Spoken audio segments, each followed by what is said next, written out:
Assalamualaikum warahmatullahi wabarakatuh.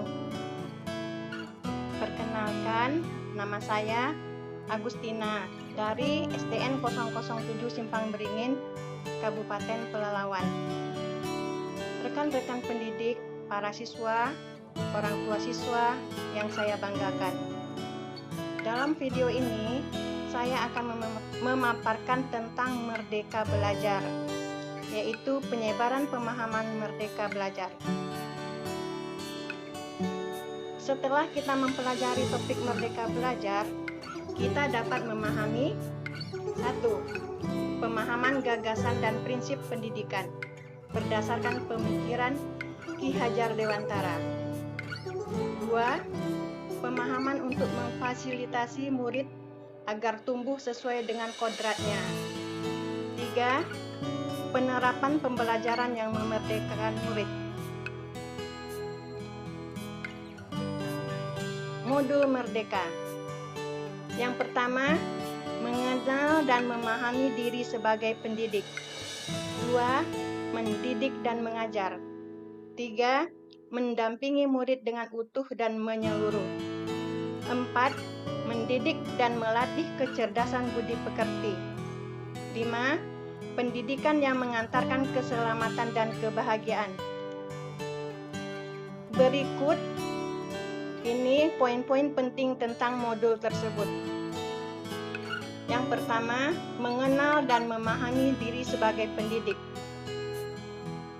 Mampu mengenali kekuatan dan kelemahan diri. Mengenali karakteristik dan kebutuhan murid. Menjadi manusia merdeka yang hidupnya berstandar pada kekuatan, baik lahir maupun batin, tidak tergantung pada orang lain, menurut Ki Hajar Dewantara. Pendidikan menuntun kekuatan kodrat yang ada pada murid agar dapat mencapai keselamatan dan kebahagiaan. Pendidik berperan penting pada perkembangan murid sesuai dengan perkembangan zaman. Mendidik anak sama dengan mendidik rakyat, menurut Ki Hajar Dewantara. Guru harus adaptif terhadap perubahan. Modul 2. Mendidik dan mengajar. 1. Pengajaran merupakan bagian dari pendidikan.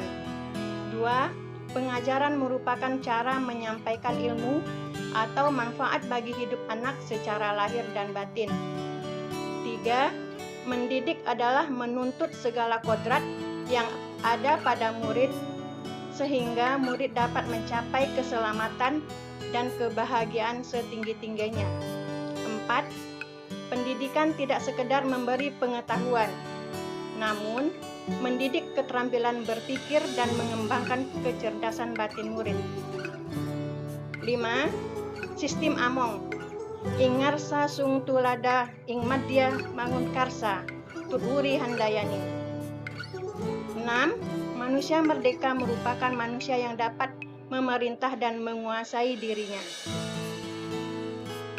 Modul 3. Mendampingi murid dengan utuh dan menyeluruh, yaitu pendidikan bergerak secara dinamis, menyesuaikan keadaan yang bergerak begitu cepat. Setiap murid dilahirkan dengan kodrat alam yang berbeda-beda. Kita tidak bisa merubah perubahan zaman, sehingga cara mendidik dan mengajar yang kita lakukan harus dapat disesuaikan dengan perkembangan zaman yang ada. Guru dapat merancang pembelajaran yang berkelanjutan, terbuka, dan berdasarkan kebudayaan bangsa, azas trikon, kontinu, konvergen, dan konsentris. Modul 4. Mendidik dan melatih kecerdasan budi pekerti, yaitu budi pekerti merupakan hasil bersatunya gerak pikiran, perasaan, dan kehendak, sehingga menimbulkan suatu tenaga.